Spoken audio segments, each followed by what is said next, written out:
Okay, so I want to clear up a huge misconception and educate everybody about a really important thing regarding aligners and retainers and how they fit.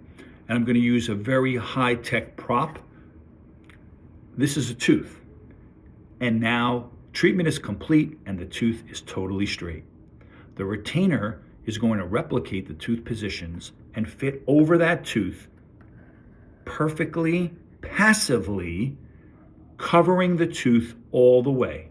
There should be no force from this because it will be fitting perfectly, like a perfect fitting shoe custom made from a mold or anything you could think of that's customized. Now, let's say you don't wear the retainer. Well, the retainer still has that angle that was delineated by the position of the tooth at the end of the treatment, but now the tooth is moved.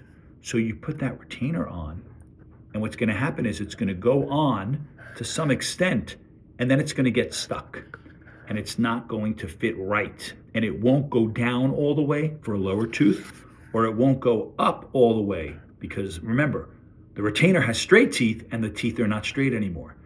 Now there's going to be, the retainer is going to get stuck on the teeth, and there's going to be a force.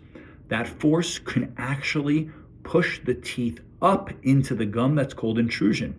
It wouldn't get pushed up so much that it would be invisible, but it will go up a couple millimeters, or it may respond and the tooth might nudge back and realign. However, what's happening is the ligament that holds the tooth in is going to get this heavy force from this heavy, stiff retainer that it's going to get swollen, and the tooth is going to get loose, and the tooth's going to move, but it's not a true orthodontic movement. And when the retainer is taken off, let's say the next morning, the tooth is going to rebound right back. I have had patients coming into my office for many years who tell me, oh, I have a gap that I want to close. And when I wear my retainer, my old retainer from when I was 13, the gap is closed, but then throughout the day, it opens. So retainers are not to move teeth. Pardon this crude analogy, but for me, it's like taking jeans from 20 years ago and I fool myself and I'm like, oh yeah, these fit. Oh yeah, these fit. And then you're like, it's tight. And then the minute you take it out, boom, boing. So basically, I apologize for that, but basically that's what's happening with the teeth. Now, the middle ground here is, here's how aligners work. Let's say you have a tooth that is not straight. Then you put the aligner on, but the difference is the aligner, A, is made from a flexible material, unlike a retainer, because the retainer needs stiffness to be durable. But also, the secret to good Invisalign is you have to have very small movement per aligner. And so basically, you don't put the aligner on a crooked tooth that will go like this and do the same thing as the retainer, even if it's flexible. It has to be almost the same as the teeth, but enough so that it can gently move the tooth a little bit. The next aligner comes and moves the tooth a little bit. So it's gradual, gradual, gradual.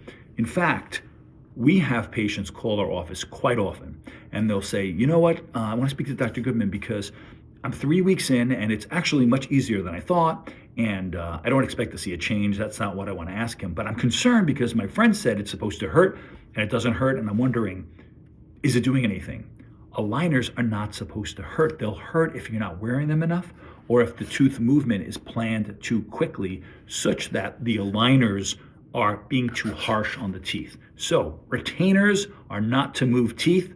Aligners should fit very comfortably all the way. If you're in the middle of Invisalign treatment and your aligner is not going up all the way or down all the way, you need to call your orthodontist and let them know.